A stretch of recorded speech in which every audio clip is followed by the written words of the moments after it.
Today, Cardinal Nation, we have learned that anybody can make $4 million playing Major League Baseball. A major wrench has been thrown in the Arenado trade news, and our broadcast is completely falling apart. It's bright and shiny in Cardinals Nation. Thank you for tuning in to the St. Louis Cardinals Daily podcast. My name is Andrew Teuscher, and we'll hop right into talking about one of the most thrilling parts of the offseason, arbitration negotiations. Yes, we've officially entered that phase of the offseason. That's at least how you know we're close to spring training. I saw pitchers and catchers report in about a month. Folks, we're almost there. In the meantime, we've got arbitration news. And hey, the Cardinals are actually treating their players nicely this time. 7 Cardinals up for arbitration this offseason, and 7 Cardinals avoid arbitration negotiations this offseason. Unlike last year, where about half of them end up entering those dialogues with the third party who decides who gets what dollar amount. We've avoided that and just paid guys outside of that negotiating process, which is great.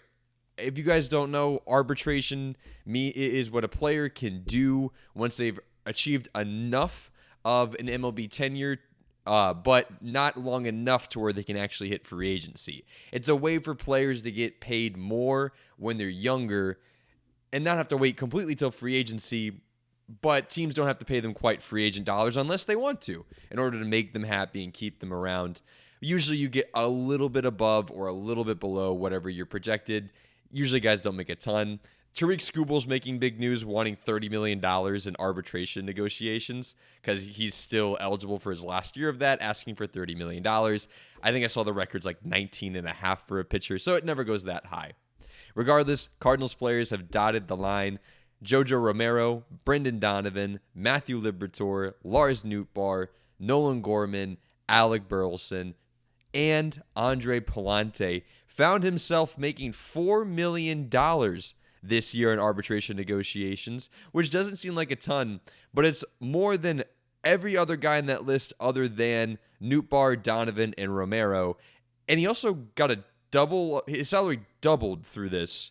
I don't know how he negotiated that. His agent deserves the biggest raise possible that he can give him. Off of a year with the 5+ ERA where he just looked terrible down the stretch, I need an agent like that. I should have learned to throw the ball better, and I could get myself $4 million. That's all I'm learning.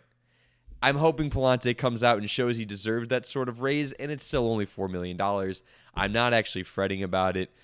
Just seemed a little bit odd that he got, and this was well over what he was projected to get, relatively well. It's about $500,000 over what he was projected to get per many sources that track this sort of thing. So hats off to you, Pallante. Good for you.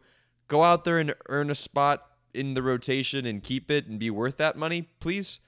Obviously, some other guys. Jojo Romero will be his last year of ARB, which means he'll be a free agent. Donovan's got a couple of years left. So the guys who are further into ARB naturally get a little bit more of a raise. So arbitration talk's over. Happy to hear that guys aren't going to have to go in and argue against each other. Like, it's super awkward. The team has to come in and say, hey, you suck for X, Y, and Z reasons. And the player has to say, while they're often in hearing it, no, I don't. And then it never leads to good things. We famously with Tyler O'Neill really hurt their relationship with the team. Glad we don't have to do that this year. Good job, Bloom. That's an A+ in my book. Moving on. We've been getting some more news for Nolan Arenado, and it's not good news. The biggest connection for Nolan Arenado so far on getting him off the Cardinals and onto another team was hopefully the Angels, as they have a massive hole at third base. We've heard reports saying that the Angels are open to trading for Nolan Arenado once they moved off Anthony Rendon, because after Rendon, everybody looks great, and Arenado's not bad. I think he can be an average hitter still and an above-average defender in the right situation. Clearly, he wasn't quite that last year. But John Heyman came out and reported, and quote, my understanding is he does not want to go there regarding the Angels. That's number one. There's another issue, says Heyman. And number two, they don't want to pay. So not going to happen, I don't believe.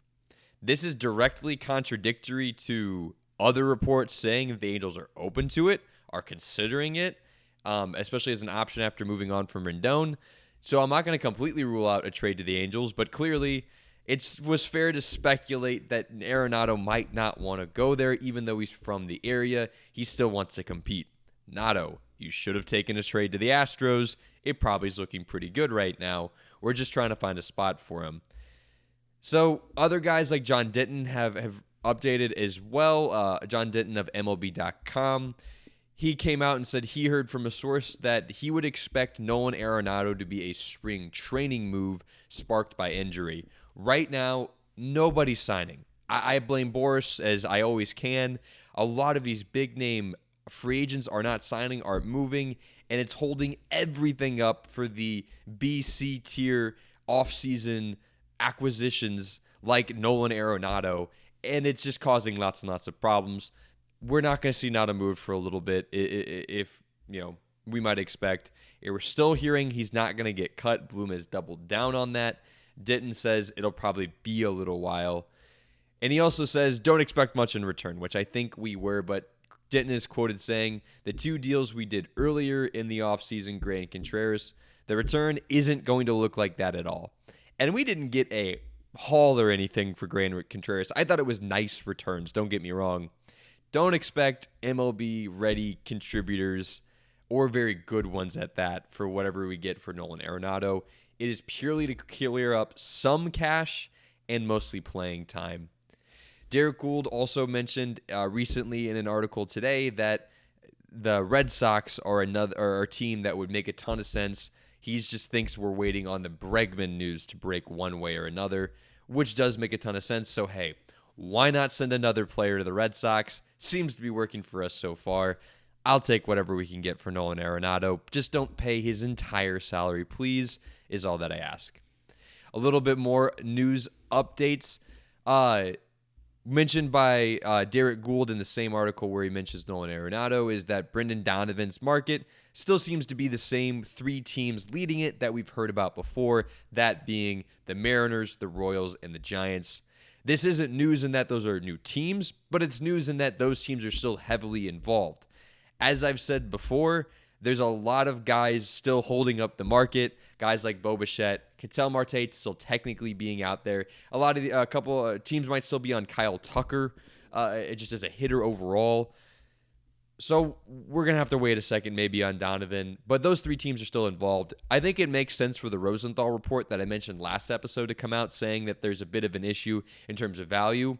What I think is that the Mariners, Giants, and Royals have negotiated quite a bit to this point already. And they're publicly using Rosenthal in the media to say, hey, we're trying, but we don't like the numbers that we're getting back from Chaim Bloom and company. Makes sense. And I think that's also an explanation, as I mentioned yesterday, as to why all the other teams aren't interested. I think the Mariners, Royals, and Giants are the ones willing to offer the most, which is why we keep hearing them so much in this offseason. Hopefully, Donnie gets moved for a good amount or not at all. I'm really getting on the boat of keep Donovan unless we get a haul. We need a quote-unquote haul for Donovan in order to move him, something very much worth our time. At least one top 10 prospect, if not two. I'm still thinking at least a top 5 prospect. What would be a top 5 prospect in most organizations? The Mariners, their number 7 prospect is like a top 5 prospect in most other organizations because they have 7 guys in the top 100. Hats off to your Mariners. We'll be there soon. Last bit of news I want to cover for us is the contract with FanDuel Sports Network. A couple more updates on that. It has officially been terminated. All 9 teams that were being held up by FanDuel Sports Network and their parent company, Main Street Sports Group, have ended contract terms with them. All we had heard so far from any team is that they had not made payments to the Cardinals. And this wasn't just because Cardinals news being reported to us from me to you. No other team had it on record. It's some insider business stuff that just hadn't quite gotten out yet. We heard that another team hadn't gotten paid, and then this came out saying all teams have terminated their contract with them, which doesn't mean that we're not going back to FanDuel Sports Network. We're not quite there yet. This is a big step towards saying that that's what's going to happen, But ultimately, what this does, and Evan Drelich of The Athletic explains this well, is it provides maximum flexibility for all 9 teams, including the Cardinals, which is ultimately a great thing. What FanDuel Sports Network's not doing their part, so therefore the Cardinals and those teams deserve the flexibility. Apparently, if the Cardinals and the other teams would have stayed on and Main Street Sports Group declared bankruptcy, which is expected, it would in some way limit our negotiating power with other sports broadcasting networks. So this allows the Cardinals to make the deals they would like, and the most likely one that will happen is that the Cardinals will be hosted by MLB in their streaming services. Manfred has said as much. He's ready to take on all teams in a recent interview, all 9 teams. But now teams have maximum flexibility to do whatever they please. Manfred putting on the, commissioner cap. He needs to say the right things. He's saying that he just wants the best for the teams and fans. He's not just worried about the MLB grabbing all these teams and having them be the main streaming provider. Fubo Sports, or Fubo TV Network, has popped up as another potential buyer for FanDuel Sports Network. That's news. That has not popped up before just today. DAZN previously was another sports network that was thinking about purchasing FanDuel Sports Network. Apparently that has fallen through, is now considered a long shot. So basically the hope right now is Fubo buys them, and it looks like we'll have to get Fubo subscriptions, or however that ends up working out, or it goes to MLB. And I would like to be clear on 2 things that came out regarding MLB. I read the comments. You guys are great. You guys have provided an awesome community in the comment section following the page. And I'm here to try to address as many concerns as I can regarding the news I hear. First thing to address is that if it goes to MLB to produce our broadcast, it will not be a streaming-only service. There will be streaming provided on your devices, but it will still be on television. I heard Randy Carricker talking to Greg Amsinger about this. Randy does an excellent job covering this with Greg in a video. Go check that out. But basically, MLB has connections to Spectrum and other cable satellite networks where they can get it streamed on your TV. So if you're not someone who likes streaming your games on your phone or on an app on your TV, you can still access it through cable. That will still be available to you, Greg Amsinger made clear. Secondly, and interestingly, MLB does not offer a firm price to pay the Cardinals when a contract is signed if we decide to stream through them. Standardly, the local broadcasting networks like FanDuel Sports Network say, hey, we'll give you $100 million, whatever the number is, to let us stream your sports. And that's the ticket. We know exactly we're getting paid. MLB will do it based on how many people actually watch your team, which coming into a year with the Cardinals not being very good, everyone's got to do their part to watch so the Cardinals can afford players. 2027, that's all I'm saying. Do your part, watch it, and help us afford players later.